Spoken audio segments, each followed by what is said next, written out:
Alors, nous allons aujourd'hui parler des fondements que Christ a posés. Tu peux dire fondation.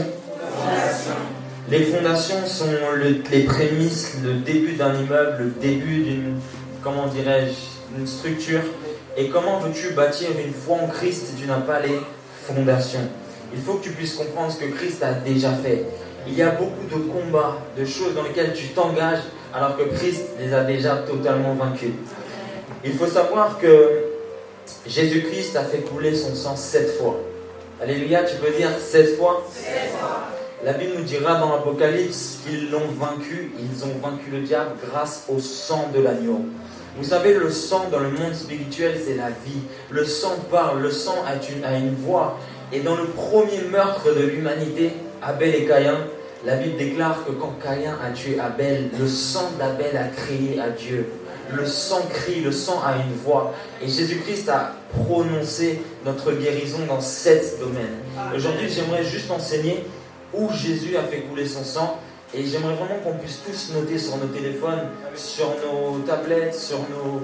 Voilà, ceux qui ont de quoi écrire. Et venez toujours à l'église avec des notes. Vous savez, Dieu m'a donné une connaissance dans les Écritures assez rapidement parce que je prenais toujours des notes à l'église. Toujours envie d'apprendre. Parce que je me suis dit, si je veux passer mon bac, mon BTS, un DUT, toutes ces choses, j'aurais besoin de prendre des notes. Tu ne peux pas passer un diplôme sans notes. Les notes, c'est ce qui fait que tu vas retenir. On a tous une mémoire visuelle. Alléluia. Certains, juste à l'écoute, vont réussir à retenir. Mais je pense que noter, c'est important. Prenez, s'il vous plaît, vos téléphones, vous prenez dans notes. Parce que là, aujourd'hui, je vais donner des clés très importantes. Aujourd'hui, je vais vous donner 7 domaines où vous n'aurez même plus à prier pour ça. Alléluia. Non, je pensais que je te l'ai donné un bon amen. Jésus a dit, venez à moi, vous tous qui êtes chargés, fatigués, je vous donnerai du repos.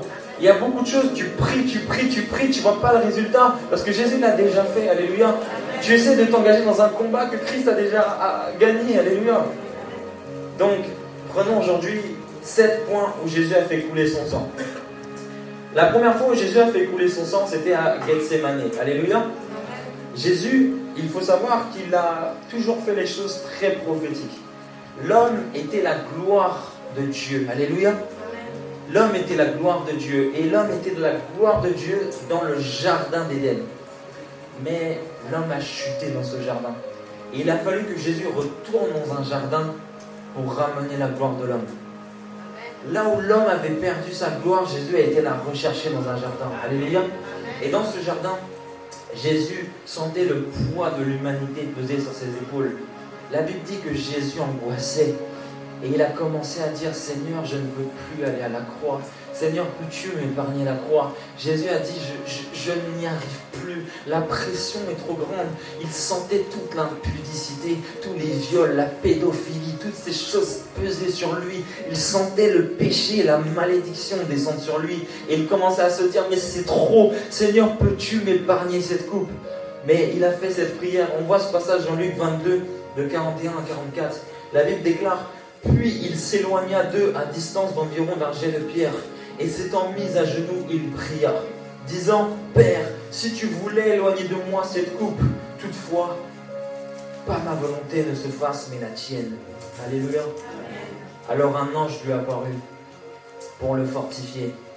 Étant en agonie, il priait plus instamment, et sa sueur devint comme des grumeaux de sang qui tombaient à terre. Jésus angoissait tellement que sa sueur était devenue du sang. Et laissez-moi vous dire que la première fois où Jésus a versé son sang, c'est au travers de sa sueur. Jésus, en versant son sang au travers de sa sueur, était en train de nous donner la victoire sur la chair. Le sang versé au travers de la sueur était une victoire sur la chair. Jésus-Christ nous donnait en fait la possibilité de vaincre notre volonté à nous pour faire celle du Père. Jésus-Christ a donné la possibilité à l'homme d'obéir aux lois de Dieu. Vous savez, la loi n'a pas servi aux hommes. La loi, les hommes n'arrivaient pas à lui obéir. Tu ne tueras point, tu ne mentiras point. Toutes ces choses, les hommes n'y arrivaient pas. Et la Bible dira, la loi était trop difficile pour l'homme. L'homme n'y arrivait totalement pas. C'est pourquoi Christ est mort pour nous donner la capacité. Et la première fois où Jésus a versé son sang, c'était pour nous capacité. Comme je dis souvent, Dieu n'appelle pas les qualifiés, mais Dieu qualifie ceux qu'il appelle. Jésus-Christ a donné sa nature déjà à Gethsemane. Alléluia. Il n'a pas tout fait à la croix. Il a déjà accompli quelque chose ce jour-là. Notez bien cela. Alléluia. La deuxième fois, il a fait couler son sang.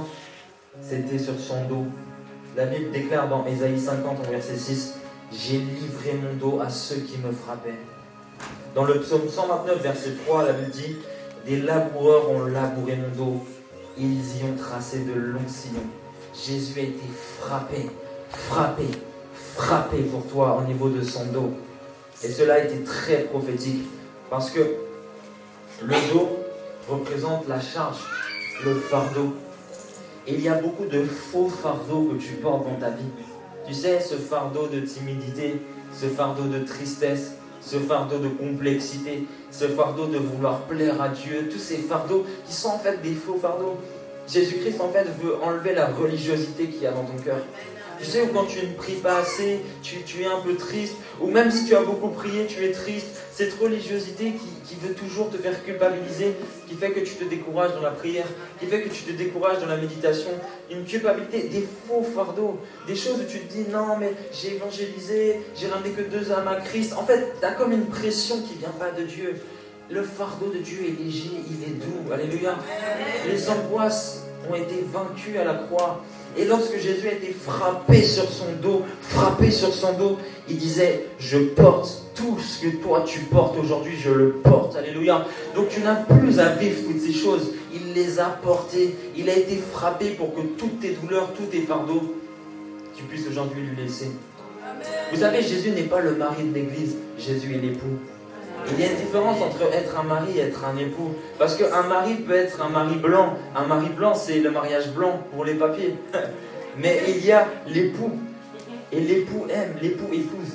Et Jésus a épousé ta faiblesse pour que tu épouses sa force. Amen. Jésus a épousé tes fardeaux pour que tu prennes le sien. Amen. Tu comprends ou pas? Amen. Jésus, il est venu, il t'a embrassé. Il a pris ta tristesse pour que tu embrasses sa joie. Amen. Il a embrassé ta maladie pour que tu embrasses sa guérison. Amen. Alléluia. Amen. C'est tellement fort. C'est tellement fort. Jésus-Christ est tellement bon. Alléluia. Amen. Vous savez, le fardeau que Christ veut simplement mettre dans ton cœur, c'est juste de gagner des âmes. C'est-à-dire qu'il n'y a pas une autre tristesse dans ton cœur qui doit être que de gagner des âmes. Amen. La seule tristesse qui doit alimenter ton cœur, c'est de transmettre ce que tu as reçu. Amen. En fait, tu te dis, je suis sauvé, je dois donner ça. J'ai l'antidote contre le sida. Alléluia. Je dois transmettre ça. Il y a tellement de guérison en Christ, il y a tellement de restauration, il y a tellement de promesses. Alléluia. On a vu que 2 points et déjà on se sent mieux. Alléluia. Qui se sent mieux déjà? Amen. Alléluia. 3e point. Alors le premier c'était la sueur à Gethsemane. Le 2e c'était le sang coulé du dos. Le 3e a été la barbe arrachée. Jésus-Christ s'est fait arracher la barbe. Vous vous rendez compte? C'est pas une épilation les amis. C'était très douloureux. La barbe fait beaucoup plus mal qu'un sourcil. Jésus-Christ a vraiment souffert.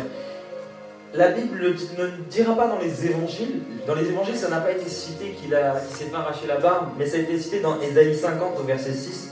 La Bible dit, j'ai livré mon dos à ceux qui me frappaient, on l'a vu un peu avant, et mes joues à ceux qui m'arrachaient la barbe. Je n'ai pas dérobé mon visage aux ignominies et aux crachats. Jésus-Christ s'est fait cracher dessus. Et la barbe à l'époque, c'était pas comme aujourd'hui. Aujourd'hui, la barbe, c'est hipster. C'est stylé comme on dit. Mais à l'époque, c'était signe de gloire, signe de respect.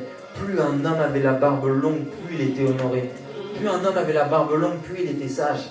Vous savez, on respectait beaucoup les vieillards. La barbe blanche était signe de sagesse.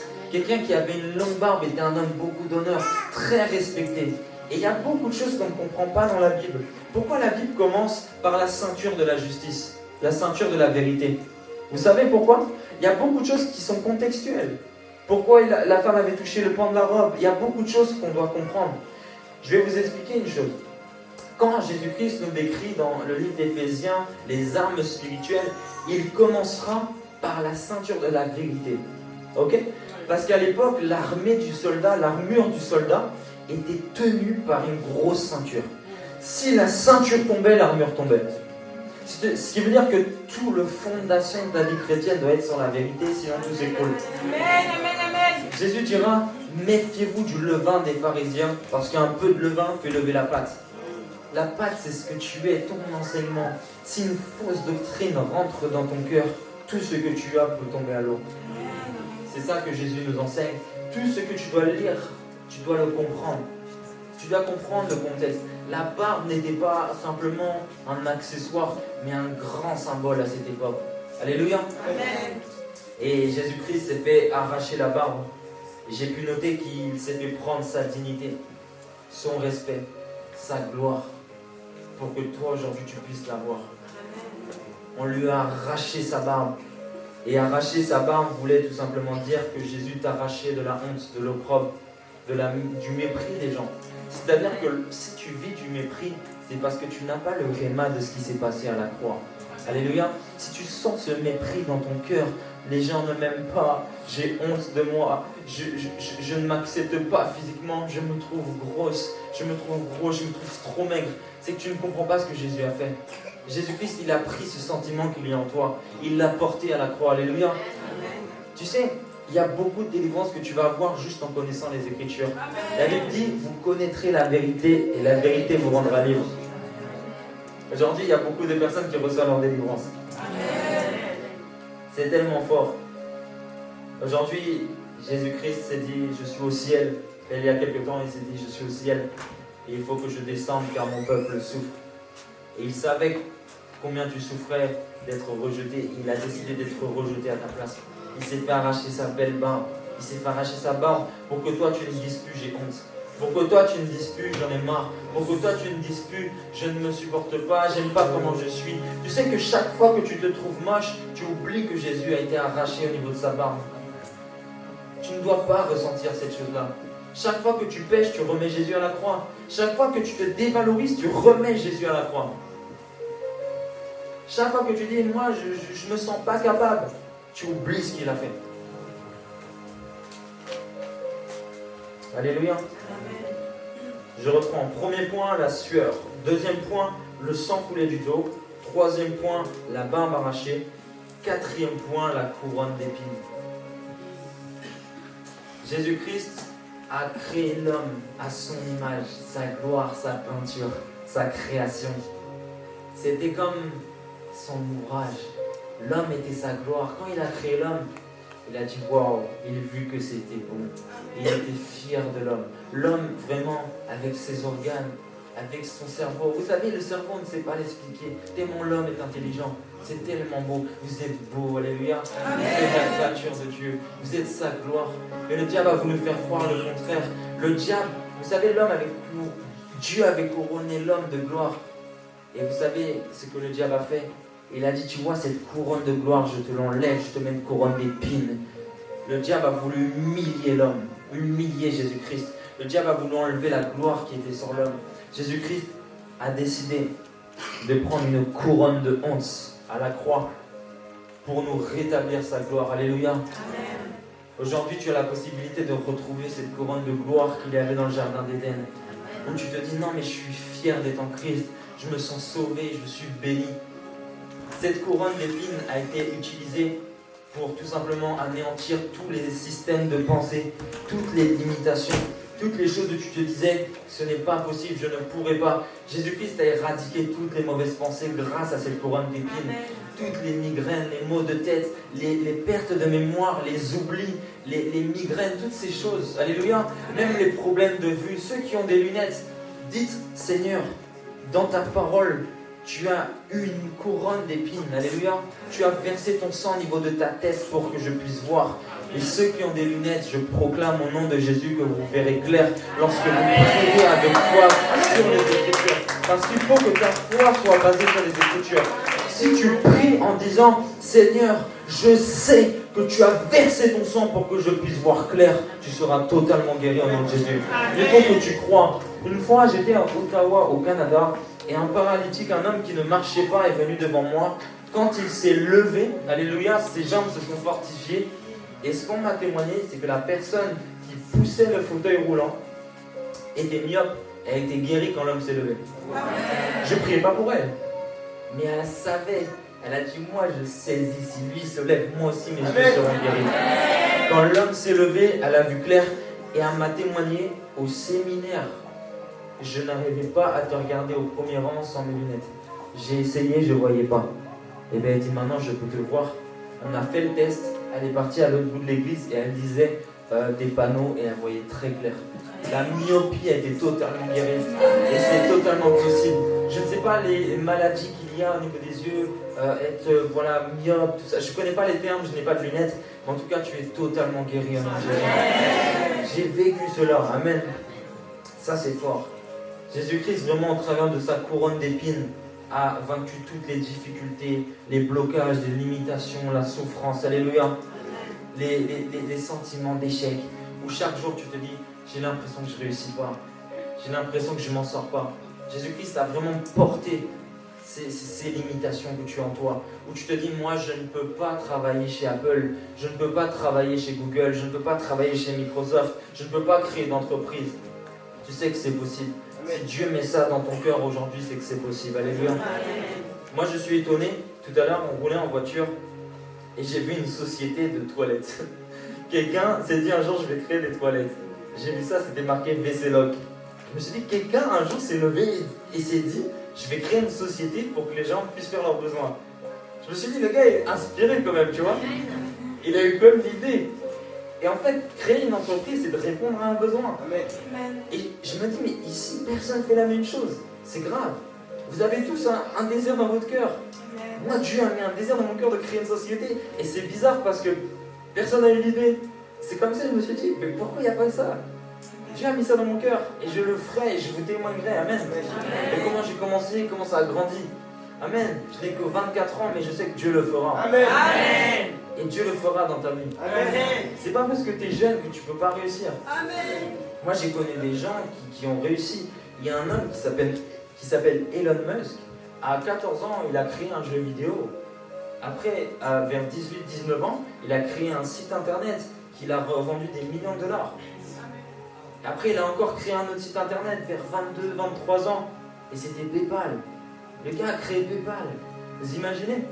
Il s'est dit non, il faut qu'on crée une sorte de structure où les gens pourront se faire des dons, mais sans compte bancaire, tout ça. Vraiment, ça sera comme un compte en ligne. En fait, le gars, il a initié un mouvement de dingue. Il est devenu multimilliardaire. Après, il s'est dit, je vais faire la voiture électrique. Il a fondé Tesla. Après, il s'est dit, on va faire des fusées qui vont pouvoir réatterrir. SpaceX. Le gars a fait tellement fortune. Il s'est dit, non, maintenant Tesla, c'est des voitures électriques. Il faut qu'on crée des batteries. Les batteries lithium, ça va pas. Il faut des batteries qui durent plus longtemps. Il a créé les batteries qui durent plus longtemps. À partir de 2020, les Tesla seront équipés de nouvelles batteries qui leur permettra, je crois, plus de 1500 charges, ce qui représente plus de 1 million de kilomètres. Le gars, il crée des trucs. T'as des frissons. Tu te dis, mais ce gars, il va trop loin. Alléluia. Mais pourquoi pas toi? Amen. Tu as un esprit 10 fois supérieur à cet homme. Parce qu'il n'a pas Christ. Alléluia. Tu peux avoir des idées et Dieu disposera des hommes autour de toi. Le gars, il va d'étape en étape. Il se dit au début, je vais créer une voiture. Après, il dit non, je vais créer même la batterie de la voiture. Le gars est trop fort. Vraiment. Et toi, tu es 10 fois supérieur à cet homme parce que tu as Christ. C'est la Bible qui donne le chiffre 10 fois supérieur. Amen. Que l'esprit de limitation quitte ta vie au nom de Jésus. Amen. Vois loin, vois loin. Alléluia. Dieu est trop bon. Amen. Dieu est venu pour nous encourager. Dieu est venu nous donner la force. Amen. C'est trop fort. Le 5e point, c'est les mains clouées à la croix. La Bible nous dira, dans Matthieu 27, 31, quand ils eurent fini de se moquer de lui, ils lui ôtèrent le manteau, lui remirent ses vêtements et l'emmenèrent pour le crucifier. Lui qui n'avait rien fait. Les mains représentent le travail de l'homme. Jésus-Christ s'est fait clouer les mains afin que ton travail soit béni. Que le fruit de tes mains soit béni. Que tout ce que tu touches soit prospère. C'est-à-dire qu'il y a des fondations, écoutez-moi, tout ce qui est dans le terme fondation veut dire que tu n'as même plus besoin de prier pour ça.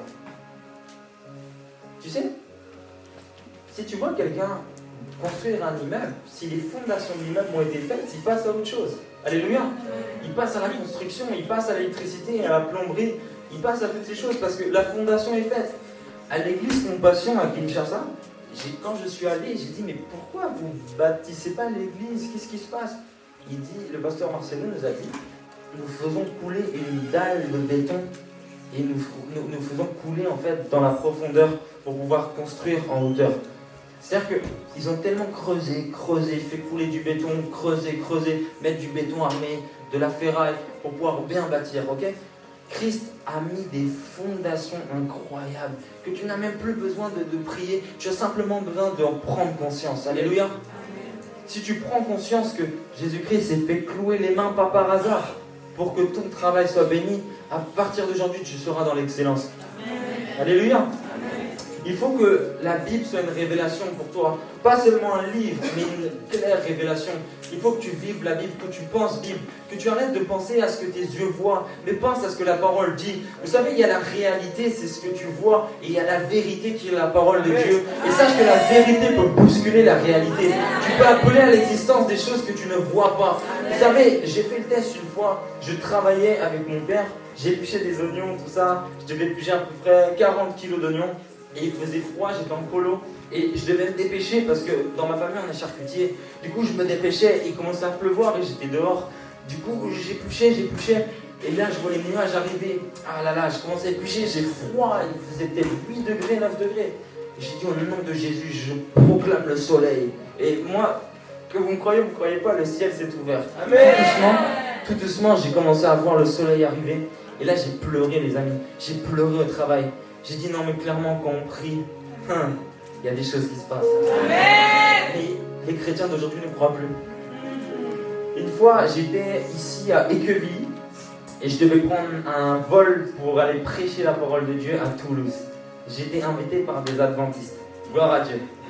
Et je devais en fait prêcher à des adventistes, des gens qui suivent la doctrine d'Ellen White. Et je devais vraiment leur prêcher vraiment ce que Christ avait fait, leur témoigner de ce que j'avais expérimenté. Et ce qu'il s'est passé, c'est que, en fait, si je partais d'Équevilly, vous connaissez Équevilly, c'est vers les Mureaux. Si je partais, j'arrivais à l'heure où l'avion décollait. En fait, j'étais en retard. Et ce qui s'est passé, c'est qu'il n'y avait pas de taxi, en fait, il n'y avait rien en fait. Et toi-même, tu sais que des Mureaux, on ne peut pas aller facilement à l'aéroport, tu vois, ça va mettre 2 heures en train et tout. Du coup, je voulais juste prendre un taxi, un Uber, et il n'y en avait pas, il n'y avait pas de hitch, c'était trop chaud. Du coup, là, je commence à chercher dans les gens que je connais, et il y a quelqu'un qui est arrivé, et c'est un musulman, gloire à Dieu, qui m'a amené.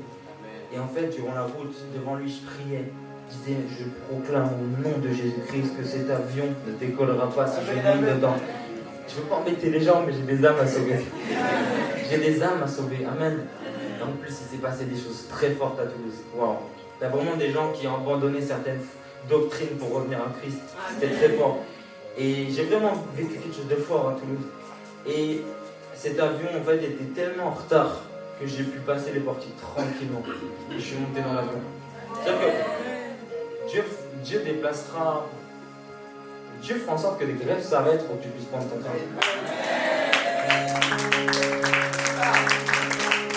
Mais Jésus-Christ, avant d'exaucer un homme, on n'est pas là pour dominer sur les autres hommes, écraser les autres. Non, pas du tout. On est là pour révéler la valeur de Dieu, révéler la valeur des autres. Et dans tout ce que Dieu te donnera, il cherchera son intérêt.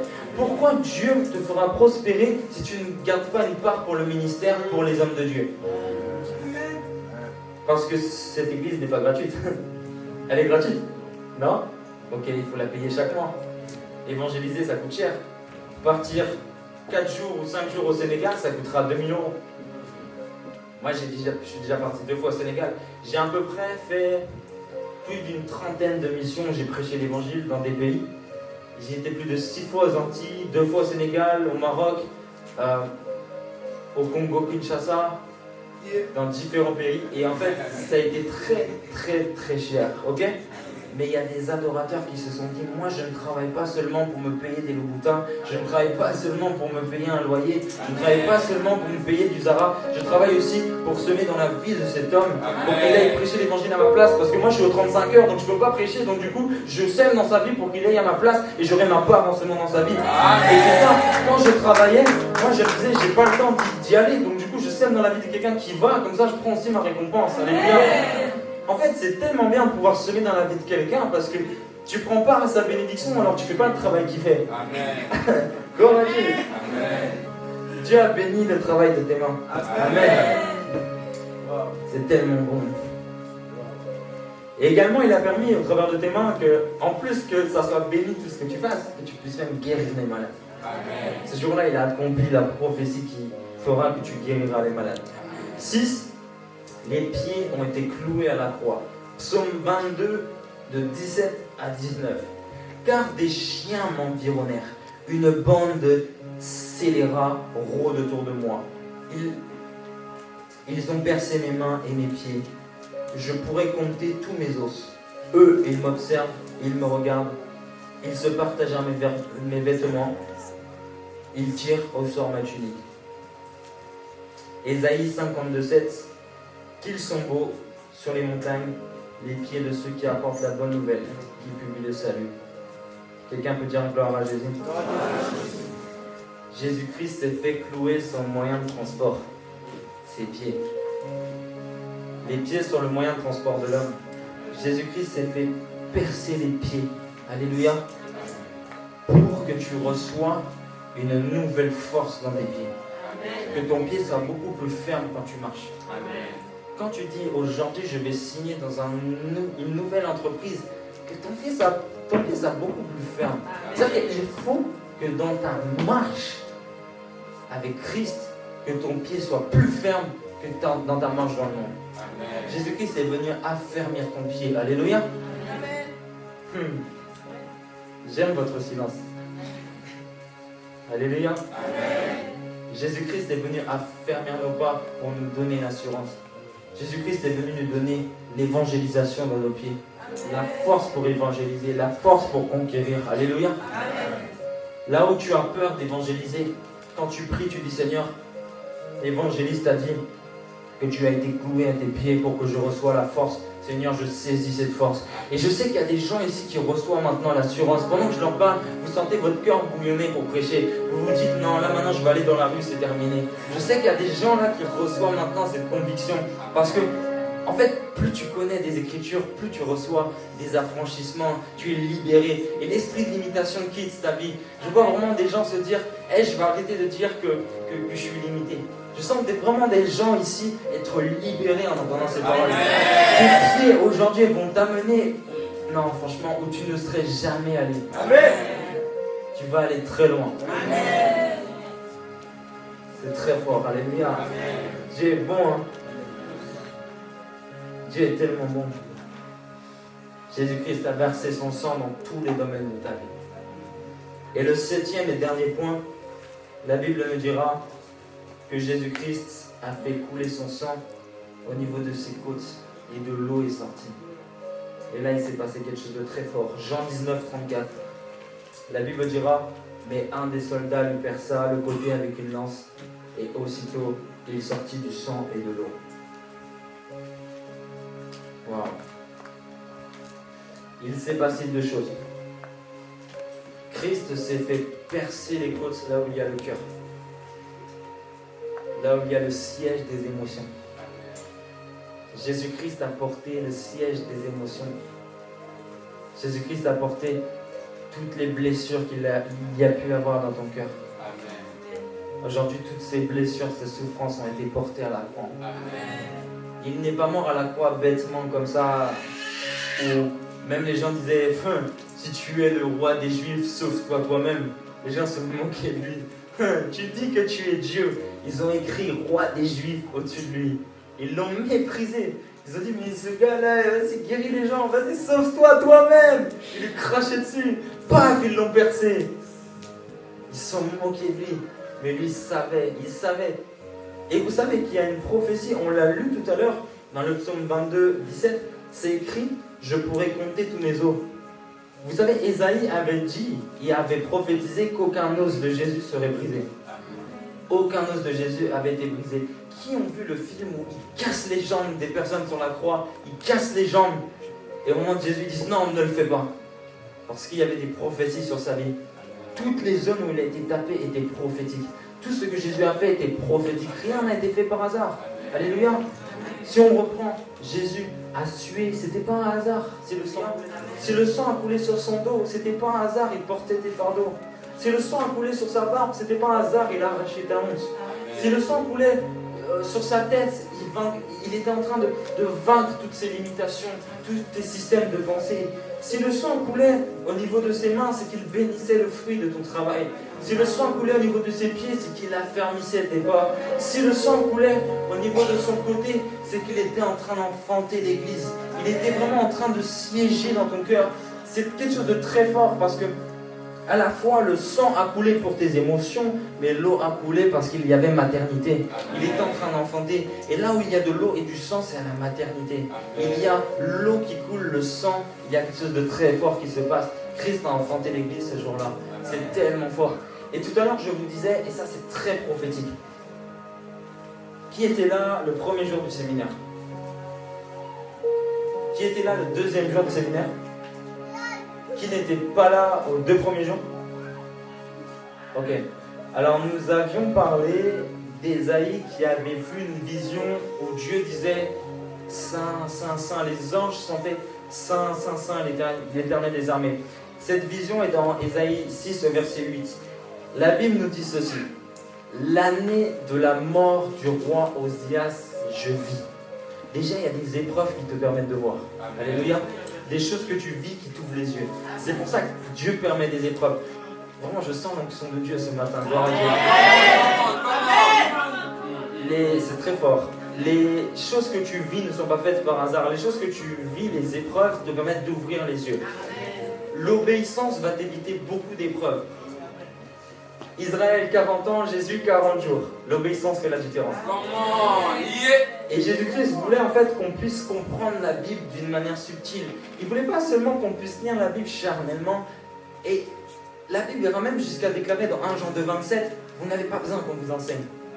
Car le Saint-Esprit vous enseigne toutes choses et il ne ment point.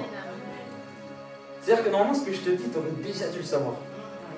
Dans ta relation avec Dieu. Tu ne devrais pas être dépendant de l'orateur. Tu ne devrais pas être dépendant du prophète. Alléluia. Tu ne peux pas être dépendant du pasteur. Tu dois avoir cette relation avec Dieu. Et d'ailleurs, il y a beaucoup de gens, si je vous dis, Dieu me dit que tu es appelé au pastoral. N'est-ce pas que toute ta vie, tu vas y croire, tu vas te battre avec ça et tout. Mais qu'est-ce que Dieu t'a dit au final? Parce que les hommes de Dieu prophétisent, oui, tu devras te marier avec un tel. Non, si tu te maries par prophétie, tu vas te séparer par révélation. Amen. Tu dois savoir recevoir toi-même. Parce que les hommes de Dieu vont te manipuler. Dieu me dit que tu dois semer dans ma vie. Tu vois, les gens vont te manipuler, mais comme jaja. Il faut vraiment que tu puisses comprendre que c'était dans l'ancienne alliance que les gens n'avaient pas l'esprit. Ils allaient consulter les prophètes. Alléluia. Mais moi, si je fais une consultation prophétique, je vais voir un prophète, je dis au nom de Dieu, j'ai besoin que Dieu me confirme parce que j'ai déjà reçu. Alléluia. Je ne veux pas que vous me dites des choses que je n'ai moi-même pas reçues. Sinon, c'est que ce n'est pas le temps ou que ce n'est pas de Dieu en fait. Moi, on m'a dit des choses, mais tu es appelé à être pasteur, Dieu va te faire ouvrir des églises et tout. Mon frère, tu vas taper à côté. Tu es comme personne. Je ne suis pas dans cet appel. Bon, si Dieu fait grâce, je dis Amen. Mais en tout cas, les gens te manipuleront, je te le dis. Il faut que tu puisses avoir cette relation avec Christ. Alléluia. Et dans Isaïe en fait, le jour de la mort du roi, il voit. Et ce qui se passe, c'est que le Seigneur fait quelque chose de très prophétique. Dans la tradition juive, lorsqu'on demandait en mariage, on ne mettait pas son genou à terre. Ça, c'est contemporain, c'est récent. Il y avait un truc qu'on faisait. Tu vois, si on met le genou à terre, c'est-à-dire que si tu avais une vision maintenant, tu vois, Dieu pourrait mettre son genou à terre, tu vois, ça serait fort, amen. Mais la demande en mariage, à l'époque où les Écritures citaient cela, la demande en mariage était faite avec sa robe. L'homme prenait sa robe, et en fait c'est très symbolique, et il couvrait la femme de sa robe. Et c'était une demande en fiançailles, alléluia. Amen. Une demande en mariage. C'est fort, hein. Amen. Et la Bible dit, Isaïe dit, j'ai eu une vision où j'ai vu le temple. Vous savez, le temple, c'est le bâtiment, ok? L'église, c'est vous. Il dit, j'ai vu le pan de sa robe remplir le temple. Dieu nous demande en mariage, alléluia. Dieu a jeté son pan sur toi. Il te demande en mariage. Waouh, j'ai des frissons. Comme cette femme à la perte de sang s'est présentée comme une épouse. Elle a touché le pan de sa robe. Vous savez, il y a des choses très prophétiques dans les Écritures. Et ça, je sais que ça te donne envie de comprendre la Bible. Maintenant, tu dois la chercher, cette Bible. Tu dois la lire, tu dois la méditer. Tu dois lire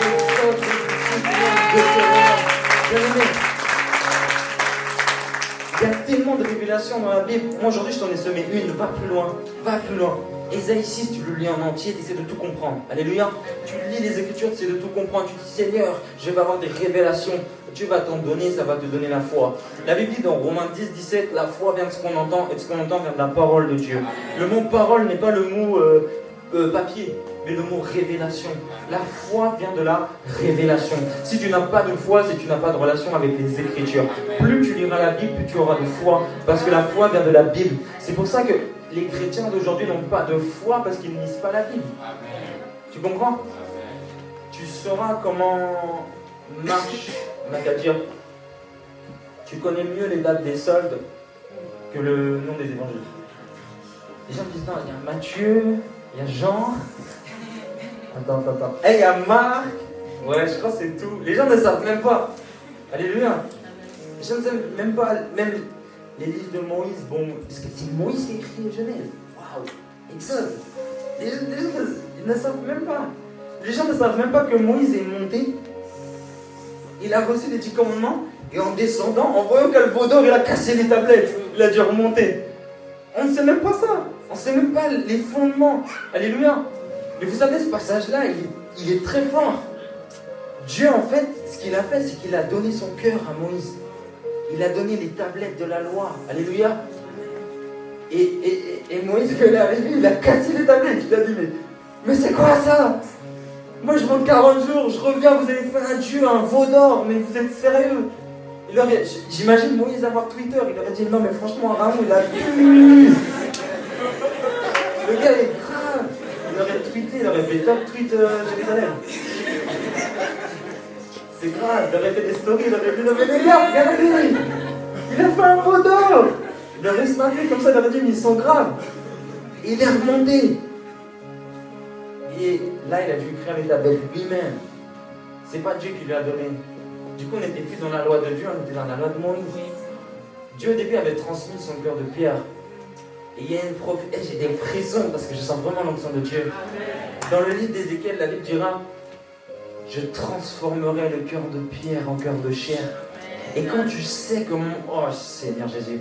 Quand tu sais qu'il y a eu 2 fois l'écriture des lois, tu comprends qu'à la loi de Moïse, il y a la loi de Dieu. C'est-à-dire que Dieu n'a pas simplement donné sa loi, il a donné son cœur.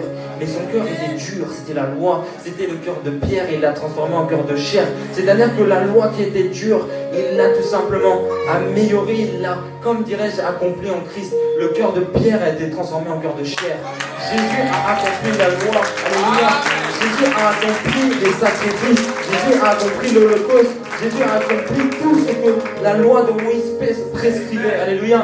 Jésus-Christ a accompli tout ce qu'il y avait dans la loi. C'est-à-dire que des fois, il y a des chrétiens, ils se perdent avec le judaïsme. Et ça, vraiment, c'est grave. On a un complexe juif. Alléluia. Les chrétiens qui se disent, l'onction d'Israël est plus importante que l'onction qui est ici. Hier, il y en avait une ici. Mais bien aimé, c'est de la religiosité. Un rabbin qui se convertit n'a pas plus de grâce que toi qui se convertis, parce qu'en Christ nous sommes tous au même niveau. Celui qui positionne le plus.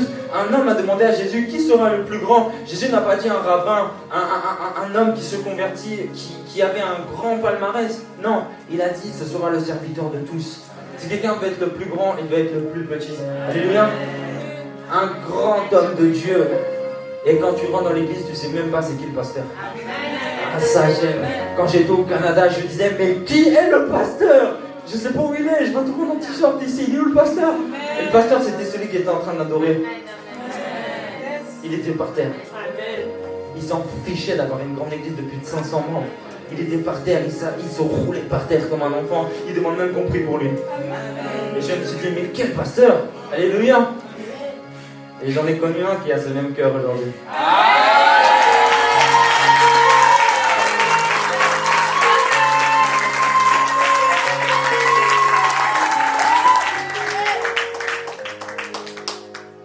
dira, les grands esprits se rencontrent, mais moi je crois que c'est le même esprit qui se rencontre. Amen. Bien-aimé, veille sur ton cœur, alléluia. Amen. Ésaïe, lorsqu'il a vu le Seigneur, c'était une demande en mariage. Jésus-Christ est ton époux, il cherche t'épouser. Mais est-ce que tu es prêt à laisser toutes tes tristesses? Parce qu'il y en a qui aiment être tristes, c'est grave. Amen. T'aimes te plaindre, Amen. t'aimes en avoir marre, Amen. t'aimes dire j'en peux plus. Yes. Non, il faut arrêter. Parce que chaque fois que tu dis j'en peux plus, c'est que tu dis à Seigneur, attends, je te rends ta paix, je vais prendre ma galère vite fait. C'est-à-dire que nous, on dépose nos fardeaux à la croix. Tu vois, vraiment, on les dépose. Là, on prie, Seigneur, je te remets tout. Mais après, on repart avec nos fardeaux. Tu comprends? Du coup, tu déposes tes fardeaux, mais tu repars avec. Comment on fait pour déposer ses fardeaux et repartir sans? Comment on fait? On arrête de se plaindre. Parce que Ésaïe, quand il a vu Dieu, la première chose qu'il a dit malheur à moi. Pas parce que j'ai péché, pas parce que je suis mauvais, non. En fait, la sainteté de Dieu l'a neutralisé. Il a dit, mais malheur à moi. Pourquoi? Allez chercher dans Ésaïe 6. Pourquoi il a dit malheur à moi? Allez chercher, allez chercher. Allez dans vos Bibles, si vous avez une Bible, l'application Ésaïe 6, vous tapez sur Google, allez-y maintenant. Je vais vous laisser le temps d'y aller. Pourquoi il a dit malheur à moi? Pourquoi? Cherchez vous-même. Cherchez vous-même. Pourquoi il a dit malheur à moi? Pourquoi? Parce qu'il est pécheur. Ésaïe 6. Peut-être verset 3, 4, 5. Verset 4. Je veux vous entendre. Malheur à moi car je suis perdu et quoi? Mes lèvres sont quoi? Malheur à moi car mes lèvres sont impures. N'est-ce pas que quand on va chez le médecin, il va regarder ton état de santé à ta langue. Il va dire tire la langue, ok t'es une angine. Tire la langue, ok tu es malade. Spirituellement ton état de santé c'est ton langage. Amen. Ta langue. Amen. À ta manière de parler, je sais où t'en es avec Dieu. Amen. Si j'entends des gros mots, si j'entends de la vulgarité, si j'entends des choses pas très très propres, je sais où t'en es avec Dieu. Parce que la langue c'est le premier niveau. C'est-à-dire que c'est même pas le niveau supérieur, c'est le premier. Ésaïe est dans la présence de Dieu, il dit oh malheur à moi parce que j'ai fait que de me plaindre en fait, alors que Dieu avait tout accompli, Dieu m'avait demandé en mariage. Parce qu'Ésaïe, il sait la coutume. Ésaïe, il sait qu'il est demandé en mariage. Ésaïe, il se dit mais Dieu est saint et il m'aime. Non, il a dit malheur à moi. Mais malheur à moi de m'être plaint toutes ces années. Et tu vois de Ésaïe 1 à Ésaïe 6, il condamne malheur à toi Israël, malheur à toi, malheur à toi. Après, il commence déjà un peu à se calmer, tu vois. Il commence déjà à dire malheur à moi aussi, tu vois. Malheur à moi, parce que j'ai un petit peu trop condamné les autres. Il faut aussi que je me dise malheur à moi, tu vois. Parce que le pharisianisme, c'est ce système de pensée religieux où tu te donnes un peu une bonne conduite qui te permet de juger les autres. Amen. Une sanctification orgueilleuse qui fait que, vu que toi tu es dans la sainteté, tu ne supportes plus les pécheurs et les rétrogrades. Du coup, une personne qui vient à l'église mais qui est un peu dans le péché, tu la juges, tu ne l'aimes pas du tout. C'est-à-dire que tu vois des gens d'église snapper sur la musique du monde, tu as une haine en toi. Tu n'es pas chrétien. Tu n'es pas chrétien. Tu n'es pas, je dirais même, tu n'es même pas sauvé. Tu dis purée, mais là il est là, il écoute des musiques du monde, lui, il faut le taper. Tu n'es pas chrétien. Amen. Tu dois lui dire, ma soeur ça va, mon frère ça va, est-ce que tu veux qu'on parle? Moi je te jugerai jamais, j'aimerais t'aider, te tendre ma main. On est coupable de pharisianisme. Soyez une famille, alléluia. Vous savez même pas les réclamations qu'il y a dans la vie de certaines personnes. Amen. Le diable sait ce que tu aurais fait dans le monde, c'est pour ça qu'il te réclame. Il te réclame chaque jour parce que dans le monde, tu aurais fait trop de dégâts. Imaginez les réclamations qu'il y a sur ma vie. Il y en a beaucoup. Et si un jour je tombe, qui me relèvera? Qui me relèvera? Qui priera pour moi? Ou qui me jettera la première pierre? Aujourd'hui, je suis debout. Gloire à Dieu. Mais les hommes de Dieu tombent, les hommes de Dieu sont fatigués. Alléluia. Priez pour nous. Soutenez votre frère. Aimez-vous les uns les autres. Alléluia. S'il y a quelqu'un à l'église qui chante, Et là, tu apprends que la personne même elle est enceinte. Ou que le gars il a une copine, il couche avec elle. Commence pas à avoir de la haine. Mais dis-lui, mon frère, moi je vais t'aider, j'ai vécu ça. Je te condamne pas. Et la personne a dit non, mais je peux plus aller à l'église là, vraiment. Tu sais, si on va plus à l'église après avoir péché, c'est parce qu'on en a marre d'être jugé. Amen. Il y a des gens même qui ont quitté l'église à cause de ton jugement. Amen. Ton regard. Amen. Tu regardes comme ça avec dégoût. Amen. Alors que Dieu l'aime. Yes. La Bible ira même jusqu'à dire il y a plus de joie pour un pécheur qui se repent que pour 99 justes. Si aujourd'hui tu es présent dans la salle et tu te sens sale devant Dieu, tu sais ce que tu as fait. Dieu a plus de joie si tu te repens que pour toutes les personnes qui sont sauvées ici. Dieu t'aime, Dieu t'aime, Dieu t'aime. Il ne t'oublie pas, il mise sur toi, il t'aime. Il veut te sauver. Il veut te sauver, il veut sauver tes enfants. Alléluia. Vous savez, quand la Bible nous dira produisez du fruit digne de repentance, quand la Bible dit produisez du fruit, c'est que la Bible considère que tu es un arbre. Et je ne pense pas que l'arbre doit manger. Si tu produis du fruit, c'est pour les autres. Amen. Ok. Amen. Voici ce que cette parabole veut dire. Une personne qui te dit tu me saoules avec ta religion, tu me fatigues, j'en peux plus que tu me parles de Jésus, j'en ai marre d'aller à l'église, j'en peux plus, je prie, ça marche pas, vous me fatiguez les chrétiens, des gens qui t'insultent, qui te méprisent. En fait, ils viennent avec un plateau et disent donne-moi du fruit. Amen. Après, il a la maîtrise de soi, la compassion, ta compassion, alléluia. Amen. Le gars repart, il dit il s'est pas énervé, c'est bizarre. Il s'est dit vraiment bizarre. Il commence à manger ta compassion. Il mange ton amour, il mange ta douceur. Il dit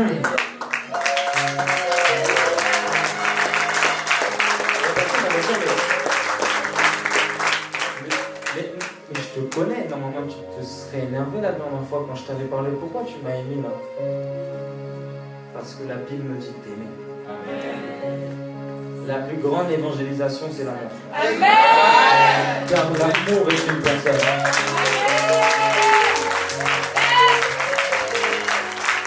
Je me rappelle, une fois,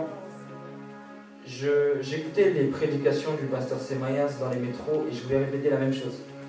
C'est-à-dire que j'essayais de voir ce qu'il disait aux gens. Et je me disais, attends, je vais dire à peu près la même chose. Alors bonjour à toutes et à tous, aujourd'hui j'aimerais vous dire que Jésus vous aime, et je prêchais. En fait c'était nul, les gens s'étaient pas touchés. Et du coup j'ai commencé à vivre un truc, c'est que je suis parti en Espagne et j'ai appris l'espagnol juste pour évangéliser. En fait j'ai écrit 10 phrases pour me présenter, pour prêcher Christ. Alors c'était Hola, me llamo Cospiel. Bonjour, je m'appelle Cospiel. Vengo de Francia. Je viens de France. Moi je parle pas espagnol. Me gustaría decirte que j'aimerais vous dire yo era alguien depresivo, j'étais dépressif, pero Jesús me libertó. Mais Jésus m'a libéré. Après je disais no sé lo que estás viviendo, je sais plus trop ce que je disais, mais je sais pas ce que tu vis. En tout cas Jésus peut se révéler. En fait j'avais appris 10 phrases, c'était dans l'avion où j'apprenais. Et du coup, je voyais les gens pleurer avec mon espagnol pourri parce que je les aimais, alléluia. Et je prêchais avec amour. Mon message était nul, mais mon amour était sincère. Et des fois, l'amour parle plus qu'un beau message. L'amour est une prédication. Le sourire est un message, alléluia. Les gens pleuraient et j'ai vu des conversions définitives et sincères suivies, alléluia.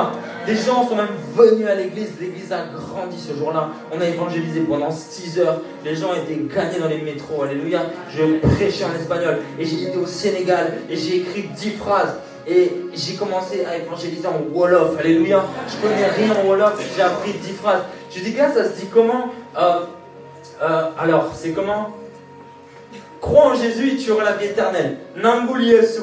J'ai fait un Dundubu, Boulol.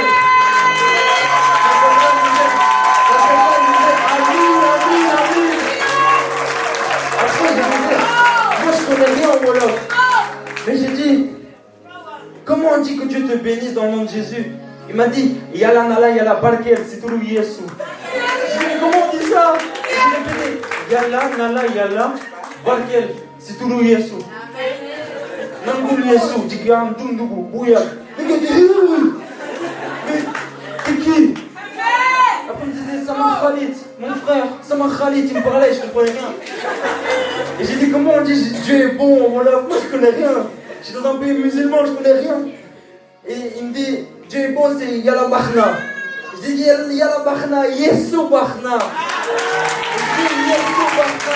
Alléluia. Il m'a touché. Il est venu à la conférence, alléluia, des taxis. Des amis, j'ai vu des femmes voilées recevoir le Saint-Esprit. Pourquoi? Parce que j'ai appris leur langue, alléluia.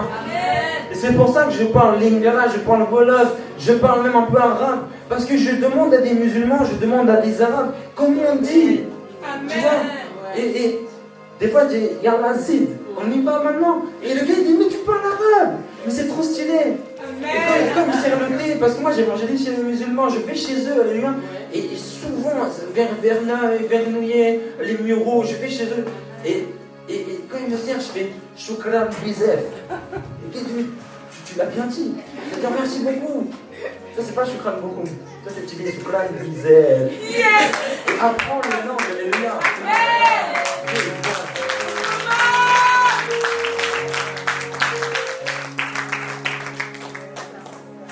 J'ai même demandé comment, en Wolof, on dit comment j'ai la paix. Yangi Sejam.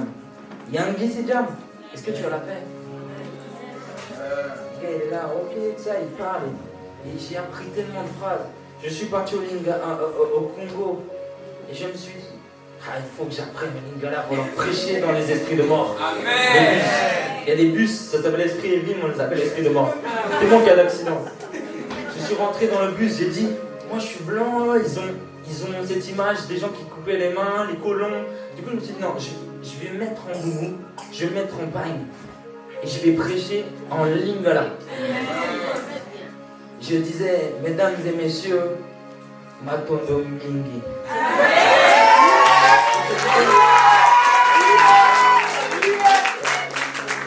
Je disais, yoga. Zambe akukata yakukota makambona yoga. Cela veut dire Dieu s'est occupé et s'occupera de tous tes problèmes. Alléluia. Et je disais, Zambé Amakambo Minene, il est le Dieu des grandes choses. J'ai prêché en lingala et les gens étaient choqués. De quoi? Ils me disaient, mes frères, ils étaient choqués. Alléluia. Je ne parle pas lingala, mais j'ai appris pour les âmes. Alléluia. Je n'ai pas appris lingala pour le nom de Jésus. Et si tu veux évangéliser efficacement, fais-toi grec avec les grecs, fais-toi juif avec les juifs. Et quand tu es en France, ne dis pas je prends les bis, mais dis je prends le bus. Parce qu'en France, il faut vraiment bien parler. Le pasteur Marcelo, écoutez bien, non mais c'est très important. Parce que de la même manière que je m'adapte pour le Congo, il faut s'adapter pour la France. Alléluia. Et le pasteur Marcelo a dit ceci, quand je prêche, il y a une personne qui parle très bien français qui me reprend. Parce qu'on dirait un psychologue. Non, on dit psychologue. C'est des choses que j'ai beaucoup entendues. Et beaucoup de... Non mais écoutez, beaucoup de Français ne croiront pas s'il y a des telles fautes de français. Vous comprenez? On doit s'adapter à toutes les langues, travailler. On doit être dans l'excellence, dans tout. Moi je parle pas bien français, je viens de la campagne. Mon français, vous voulez que je vous le fasse? Oui. Je dis, ouais mon frère, t'es sérieux ou quoi? Je dis toujours comme ça. Toujours. Un jour, un gars m'a dit, tu sais, t'es pas crédible en fait. Je dis, vas-y, ça sert à rien, t'es sérieux ou quoi? Je parlais comme ça parce que j'étais un gars de la campagne. Moi j'étais dans la campagne, dans les terres, dans l'herbe, dans un chou. Vous comprenez? Moi je suis dans une famille de charcutiers, moi j'ai pas d'élocution. Moi je sais pas parler, moi je bégaye. Mais je me suis dit, il faut que je sauve, alléluia, la France. Et moi je crois que si tu es en France, tu dois toujours faire ce travail. Seigneur, améliore mon français. Même les Français, les Blancs, les Congolais, tout ça, tout le monde, on doit travailler notre élocution. On doit vraiment être là. Moi, j'ai suivi les pasteurs qui ont des méga church dans leur manière de parler. Ils parlent comme s'ils parlaient à des présidents. Beaucoup d'élocution. Alléluia. On doit travailler nos langues. Amen. Et c'est fort, vraiment. Adapte-toi. Ne sois pas vexé de ce que je dis. Vraiment grandis et dis-toi, moi je reçois tous les conseils. Amen. travaillons notre accent, travaillons notre élocution, faisons nos juifs avec les juifs. Une fois, je suis allé aux Antilles et j'ai commencé à parler créole. Alléluia. J'ai un béret, pas molly. Je lui parlais comme ça, j'ai dit tiens bon, sois fort. Et j'ai travaillé même mon accent, j'y arrive plus maintenant, mais je disais, moi qui béni Zod. Je disais vraiment, je vous bénis, et je parlais que créole, j'arrivais même à tenir une évangélisation en créole. J'apprenais, et j'assav, ou à connaître. Et je prêchais comme ça, je lui parlais, tout ça. Et les gens touchaient, recevaient Christ parce que j'ai appris leur langue. Alléluia. Et un gars, il m'a dit, vous êtes venus coloniser nos terres, vous êtes des colons, des béquets. Je lui ai dit, mon frère, je t'en supplie, n'aie plus cette image du blanc. Aujourd'hui, je suis simplement venu m'humilier devant toi et te demander pardon pour ce qu'ont fait nos ancêtres. Alléluia. J'ai demandé pardon pour nos pères. J'ai demandé pardon pour les gens qui les ont tués. J'ai demandé pardon pour les gens qui les ont méprisés. Je suis venu apporter ce renouveau. Alléluia. Et même en Algérie, on a besoin de blancs qui vont demander pardon pour la guerre, demander pardon pour les meurtres. On a besoin de blancs qui vont au Congo et qui disent pardon pour les génocides, pardon pour tout ce qui s'est passé, pardon de ne pas avoir intervenu. Les gens, des fois, ont besoin de ton pardon. Alléluia. Et il y a ma émeraude dans ma famille est en train d'apporter un renouveau parce que ma famille a été victime de cambriolage aggravé. Ce qui fait qu'il y a un groupe d'Africains qui est venu attraper mon père et qui l'ont tabassé. Et en fait, ils l'ont gazé, tout ça. Ils sont rentrés dans la maison. Ma soeur a entendu la scène. Du coup, elle a appelé, elle a donné l'adresse, elle a raccroché. Et en fait, le gars est couru dans l'escalier. Il a dit, tu as appelé qui? Il a jeté le téléphone, il l'a pris par les cheveux, il l'a traîné dans les escaliers. Et dans les escaliers par les cheveux, les enfants qui étaient là de ma belle-mère, ils les ont mis au sol. Ils ont attaché tout le monde avec des cirflex. Ils ont commencé à tabasser mon père. Où est l'argent? Où est l'argent? Parce qu'ils se disaient, les commerçants, tout ça. Il n'avait pas d'argent, mon père, il n'en a pas chez lui. Et du coup, ils le tabassaient. Ils ont chargé l'arme, ils ont mis vraiment le canon, ils ont tapé avec le canon. Et mon père a reçu 85 coups. Et il y en avait 37 juste sur la tête. Il y avait des traces de canon. Et il lui mettait des pénaltys dans la tête. Il le tabassait. C'était grave. Et moi, j'étais pas là. Et ce qui s'est passé, c'est que ma famille a eu un peu ce truc de se dire, mais en fait, les Noirs sont tous pareils. Et c'est une blessure. Et tu vois, ce racisme qui a pu venir n'était pas un racisme, comment dirais-je, on ne peut pas expliquer le racisme. Mais dans l'évangélisation, tu peux aussi aller voir quelqu'un et le Saint-Esprit te dit, je te demande pardon pour tout ce que ma communauté t'a fait. Amen. Alléluia. Parce que les gens assimilent un crime à une communauté, c'est toujours comme ça. Et du coup, dans l'évangélisation, ça peut aller plus loin. Des fois, on voit des gens du Front National, Marine Le Pen, tout ça, tous ces gens-là. Tu sais que c'est des chrétiens qui doivent les évangéliser, qui doivent leur dire, vous savez, la rancune que vous avez, c'est parce que vous avez été blessé et Jésus-Christ peut enlever cette blessure dans votre cœur. Vous savez, on peut évangéliser tellement de gens. Alléluia. Ça, c'est fort. Et Émeraude est arrivé dans ma famille. Et ils ont vu une femme élégante qui parle bien, une bonne élocution, diplômée, en bac plus 3. La personne a tellement à s'habiller. Mon père, il dit, mais comment elle s'habille, Émeraude? Elle est belle, elle a une élocution. Et mon père a dit, j'aime comme ses cheveux. En fait, elle est devenue la star de ma famille.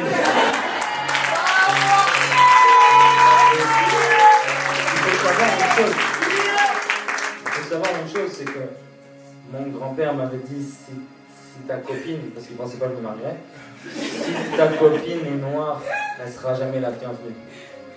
À cause des blessures. Mais Émeraude a apporté le sel de la terre. Et il nous demande des petits-enfants, il nous demande qu'on fasse des enfants. Ils veulent les voir avant de mourir. Et ça, c'est l'évangile. Alléluia.